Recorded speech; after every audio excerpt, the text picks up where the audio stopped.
What is the biggest loss in history? Now, if you ask Google that question, it comes back with a 149-0 win by AS Adem over Le'Emern in Madagascar. But that match was played in protest. Perhaps it was that match-fixing scandal in Nigeria that saw a 79-0 score and a 67-0 score in a playoff. Or maybe it's the famous 31-0 by Australia over American Samoa in a recognized international match. But I have a different answer for you. I propose for your consideration a match from the 3rd Amateur Division of Aberdeenshire in Scotland. The final score, AC Mill Inn Academy 51, St. Macar Thistle 0. There was no match fixing, no giant scandal that needed to be addressed by a crooked scoreline, no massive population imbalance like American Samoa. This was a league match. And I became so curious about this that we got in touch with the manager and sat down to interview him about how this happened, how it could possibly happen that a score ends up this crooked, and why it has actually turned into an incredibly nice feel-good story. My name's Cameron Ashwood. I'm the manager here at St. Macar Thistle, and we lost the biggest game in British football. Now, right when we started this interview, the first question I had was obviously, how does a team end up in a situation where it's possible to lose 51-0? And at least initially, there's a hilariously simple answer to that. It was in the summer of this year, but it was a group of guys. They were playing 7-a-side recreationally, and they were in the league for that. And they said to themselves, let's make a jump to on the side. So there's two build-ups in Scottish and British football. You've got the Saturday amateurs, which is a step up, and then you've got the Sunday league, which is its own separate thing. And the Sunday league is more considered recreational leagues. I mean, it's still competitive, but that's more for, like, you know, someone's dad who's a bit hungover, still wants to play football. Whereas Saturday is more for younger people looking to make the cut up to, like, junior or like a team's like development team. When we applied to the Scottish Football Association, you tell the Football Association what league you want to go in, and it was a case of, right, we put Saturday instead of Sunday. So we've kind of went up a level when we didn't expect it. Now, ending up in a competitive league when you were looking to just play Sunday league matches is a pretty rude awakening, and they realized very early on in the season that it was going to be a long one. On our first game, we went away to a team that's been very well established in this league, and we lost 13-0 in the first game, and I thought, we might have a bit of issues competing. And I don't know if you've seen our league table, but we currently sit third last. Played 8, lost 8 with a goal difference of -104 so far. So it's been very difficult. The only reason we're not last is there's been 2 teams below us that got point deductions for fielding ineligible players. So they're in negative points, so that's how we're not last. Now, this is an important moment to stop and think about what you would do if you were in this situation. Me personally, after getting blown out in the first match, I would have been, well, we signed up for the wrong league and it's probably time to just pack it in. But Cameron and his lads were made of sterner stuff. They kept showing up week in and week out, even though they were getting shellacked. And that kind of leadership from Cameron is made even more amazing by the fact that he didn't approach the team to be the coach. So my friend from university was the president, and so I've got my badges in scouting. That's what I was. I've picked up a few courses from the Football Association and the Professional Scouting Association. So I've been a scout for the last year or so, and I thought to myself, let's see if I can try coaching. So I messaged my friend. He was the president. That helped a lot, obviously. I was like, do you guys need a scout? Because that's what I can do. And he basically said to me, no, but do you want to be the manager? And I said, yeah, go for it. I'll give it a shot. Why not? It can't be that much of a change up. And here we are. I have been really humbled, I can safely admit. So he's coaching the team and they're losing, but they're still a long way from the 51-0 result that we're all here for. That's a far cry from losing like 13-0. It's bad, but there are levels to how bad it is, and that required a special set of circumstances to take it all the way up to 51-0, which, by the way, is the worst loss that seemingly anybody can find in the history of British football ever. And the core issue on that fateful day was the number of players. No, we've only had 11 players on a couple of occasions, actually. So the 19-0 we had 10, the 26-0 we had 9. So we've been struggling for players. So we knew going into it, there's no chance of us winning here. There's absolutely no chance, because the 8 boys we did have, not all 8 of them were footballers. There were some that were, like, for instance, our kit man and our secretary also had to fill in just so we had enough numbers to start the game. So it was about 5 people that were actual footballers in that pitch. So we knew there's not a hope in hell of getting anything out of that.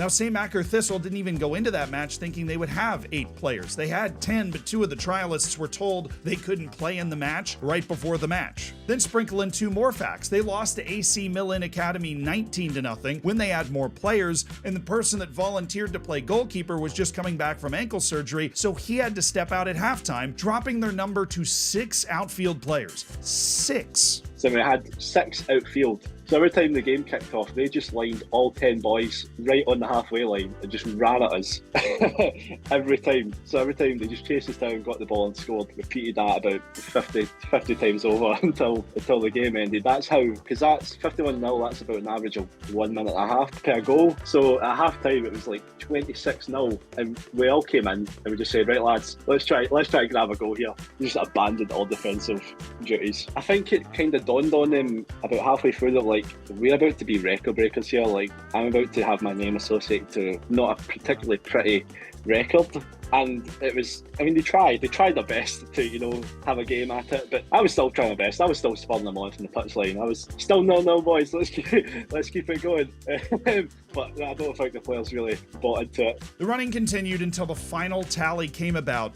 The absolutely insane 51-0. A few of the players just dropped to their knees and panted out of breath because they've been chasing shadows for 90 minutes. The other team didn't even look like they knocked any breath out of them. They were still ready to go for another 90 minutes. The referee was pretty like, what the hell has happened here? It also became clear almost immediately that this massive scoreline was not going to stay contained to just amateur Scottish footballing circles. So it took about 3 hours after the result. It started leaking online because there's like a Facebook page for the league, and there was a few people commenting on it going like, is that actually really happened? And then the local paper here in Aberdeen got in touch with me and they were like, can we have a word on this please, because this is like a record and it's happened in our city, so we kind of need to report on it. And the newspapers went out, and then one of the national television people called the Scottish Television, that's STV, we had an interview with them and on the Daily News. And the BBC, there was a BBC article about it that was on the front page of BBC's Twitter, which had like 20 million followers, and I was like, this is really picking up here. And it's still going, but we're easily the most talked about amateur club in Britain. This is the beginning of the bright side of this story, because this kind of notoriety actually helped to rectify the 2 issues that St. Macher Thistle had been dealing with all year: raw numbers of players and experience at this level. We've played one since, so we've got a full squad now. From the rubble rose a new team basically, because there was a good few boys that came in and said like, I want to turn this around. So we've got a full team now. We've got a full team of 32. We played last weekend. We lost 10-5, which is a hell of an improvement. Because what it was, we went into the game with 11 people this time, and at one point at half time it was 5 each. We had them, but they just brought on 5 subs and, you know, ran us off the park. We were tired, and that was that. But it was a hell of an improvement, really. So the press really did like help us out in the end, because it brought this whole new light to the club, and we've had sponsorships coming in, and you know, people love a good underdog story, and we are like probably the biggest underdog Scottish football's, you know, ever seen. Now, I know what you might be thinking. Even with all the new boys, Cameron did stay loyal to the guys that were on that field for the 51-0. And boy, I gotta be honest, they deserved that. The ones that actually play football did, because I wanted to show loyalty to them. They turned up to the game knowing we were going to get thrashed, and they still tried, and they still came, because it was an away day and it was pretty far away. They were so happy because they've been fighting off scraps for a while now. I mean, we've been starting games with 7, 8, 9, so to have, I mean, at training, we started hosting training now for that many people, and we're averaging about 35 to 40 people at training now, which is remarkable. That's near like Premier League club levels of players, so it's been remarkable. They're loving it, because the tension's been taken off them a little bit, and I didn't expect it to happen. When I took the job originally, I didn't expect this to happen. I've had to adapt very quickly. I've had to study a lot. I've had to read a lot about what to do, because like I said, I wasn't a coach to begin with. I was a scout, so it's been a massive learning curve for myself as well. So it's just me and my assistant manager trying to take on these 40 guys, but they've been understanding. Now, Cameron and I left it there. I set a time a few weeks later to catch back up with him once the swirl of news died down, and when we got back on to talk again, the good vibes were still there, even though events were still conspiring against them. We were meant to have 2 official fixtures, both called off. Sadly, the rain got to the pitches on both Saturdays. So this Saturday we had the weekend off. We just had a club night out to the bar. But the weekend before that, we had we had an intra-squad friendly, which was really fun. It was so fun. It was honestly, it was my heart was so pure with it. The mood around the club's unbeatable at the moment. I mean, we were supposed to play AC Milan, as you know, on Saturday, which was the team that beat us 51-0. And I put up the poll in the WhatsApp chat to get numbers, and within the first 5 minutes of me putting the poll up, I already had a 16 matchday squad ready to go, just like that. So for once we actually want to go out and play, it's not like weekends before it's like, oh Christ, here comes Saturday, we're gonna have to turn up and get beat again. We're actually chomping to play, but the weather's not letting us now. He has run into a few problems though. It's funny trying to manage like guys that are like 35 and try to tell them what to do. Or sometimes I don't know why they don't go, this guy's 22. Why am I listening to a 22-year-old? Now after that interview, Cameron and the lads played their second match after the 51-0 loss. And of course, it was against the team they lost 51-0 against, AC Mill-In Academy. And they held it to a respectable 14-0 this time around in the cup. Now if you're asking me, that is a massive improvement. And this from a team that still isn't supposed to be in the Saturday amateur leagues. They're supposed to be in the Sunday league with everybody else that's hungover. But the most important thing beyond that is that the club has inspired a lot of people, including me, with their resilient response to this entire situation, and they've created a large community of guys that just like getting together to play. But it was founded out of giving people from, inadequate backgrounds, such as people with mental health conditions, people that, aren't from here originally, a chance to play football. Like, I still get people up the house and play football for a couple of hours, and